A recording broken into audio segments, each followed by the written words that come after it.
Shotgun Spratling here with USCFootball.com with USC quarterback Miller Moss, the presumed starter going into the season. Miller, how do you make sure that that's the case in fall camp? Yeah, I think just continuing to do what I've been doing, continue to lead our team in a positive way, and continue to execute throughout fall camp. And I'm positive and sure it'll work out the way it's supposed to.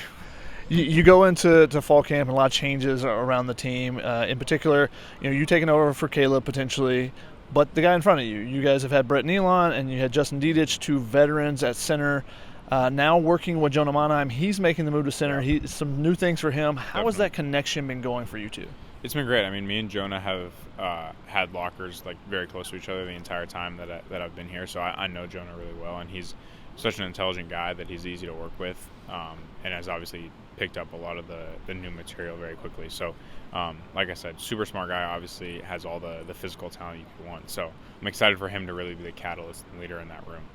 How are you guys kind of creating that connection away from the field? Is there anything else you guys are doing this offseason to try to, beef up on, your calls and different things like that? How do you kind of go about it? Definitely. We spend time in the film room together, and then off the field, we'll go eat and stuff like that. So that's been fun. Just, obviously we've known each other for a while, but just spending time together is always good.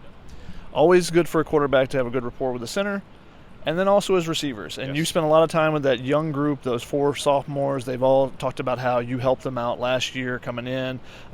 Being the backup and those guys being on the kind of the second team, you got a lot of reps with them. Definitely. How has that helped, the advancement of this offense with the guys that are leaving, with Brendan Rice, Taj Washington, those kind of guys being gone, with this new group kind of taking over and you taking over with them? Yeah, definitely. I think it's the work we did kind of when no one paid any mind has paid dividends, and I feel like we'll continue to do so. I think there's a common understanding within that group that it's on us to be the catalyst and the playmakers for our offense, and I think that's something that they really embrace. And they've been awesome to work with. Zach was sick a couple weeks ago, and he's sending me clips of what he's watching in his apartment. So obviously that's just one example, but just being around guys that really share the want and need to be great has been an awesome experience. All right, I'm going to give you a hard one. All right. Who's going to lead the team in receiving yards? Consider injuries, usage, all those things. Who's your pick right now to lead the team in receiving yards? I really don't know. I promise you I have no idea. If I had to... You got some unique skill sets out there, different things. Makai Lemon. Interesting. So Makai Lemon's been getting a lot of love this offseason. What has he done to be a guy that can take that next step and jump into the rotation more fully this season? Yeah. Obviously, throughout last year, he had to play defensive back. Yeah. I remember him practicing for 2 weeks and then being out there on the field playing DB versus Oregon. So I think that just shows what a football guy, so to speak, he is. And I think now, given another full offseason of playing receiver and another full offseason in the offense, he's really taken to it. He really does a great job attacking defensive backs, and he has phenomenal hands and great hand-eye, and he's a really, really hard worker. So I'm excited to see kind of what he does in his second year. A lot of people are really excited about Jacoby Lane after seeing his bowl game. You guys connecting really well in that one. What strides have you seen him make? And, why was Lincoln Riley not following him on Instagram to force the FaceTime from you guys with him and Cabo you mentioned during your sit-down podium interview? Yeah, I don't know. Coach Riley might stay off Instagram. So maybe we won't fault him for that. But that was really funny. Jack's had a great offseason. I think the biggest thing for him that I've seen is just his physical body change. He's put on a ton of weight. Kyron has really helped him, understand what it means to work hard in the weight room, understand what it means to take that seriously, to take care of your body, to do extra work, all that kind of stuff. So Kyron's done a great job really being the veteran in that room now, bringing those guys along, and Jacoby's the best example of that. You got Kyron, you got those young bucks. You also got a friendly face coming back in Kyle Ford. Talk to me about having him back. What does he kind of add back to the room? Someone that knows the system a little bit. And the new guys that are coming in, Jay Fair and Charles Ross. What have you kind of seen from those guys so far? Yeah, I love Kyle. Me and Kyle have always had a great relationship. So just having him back on the team, he's a goofball, and he's just fun to be around. But obviously, aside from that, we'll add another element, especially another veteran element to our receiver room, which is going to be really exciting. Jay Fair obviously came over from Auburn, has really natural hands, does a great job with having late hands and not tipping off defensive backs with his eyes. I think once him and Charles Ross really have the system down, that they'll be great weapons for us as well. So excited about those guys. We talked a little bit about NCAA football on the podium. You've done it in a couple of interviews. People have asked you about your rating, which was what you predicted. So, good job by you on your prediction. I did predict. But looking at the ratings and playing with USC a little bit, I believe you have. Who do you think's underrated on the team right now? Who on the game needs to get that bump up? I mean, they have Makai at a 70, which I think has to be an error. I already talked about Makai, so I'll try to think of someone else. I think Kamari is a little underrated.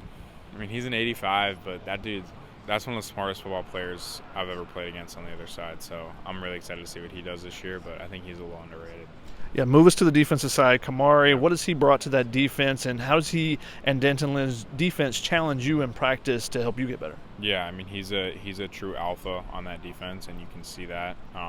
Like I said, one of the smartest players I've ever played against on that side. I mean, obviously, I had the opportunity to go against Tooley and Mekhi Blackman and Kalen Bullock in practice, and when it comes to understanding of the game and knowledge of the system and also knowledge of what he's looking at from an offensive perspective, he's the best that I've been around. So he's done a phenomenal job. Obviously, he knows Coach Lynn's system, so I think he's really taken that leadership role on defense, which has been cool to see. We've obviously added guys like Easton and Akili, who are veteran guys that have played a ton of football, and add a new element to our defense. So I'm really excited. I think Coach Lynn has done a phenomenal job of making me better in practice and challenging me, like you said. I'm just excited. I'm excited to see what that group does this year.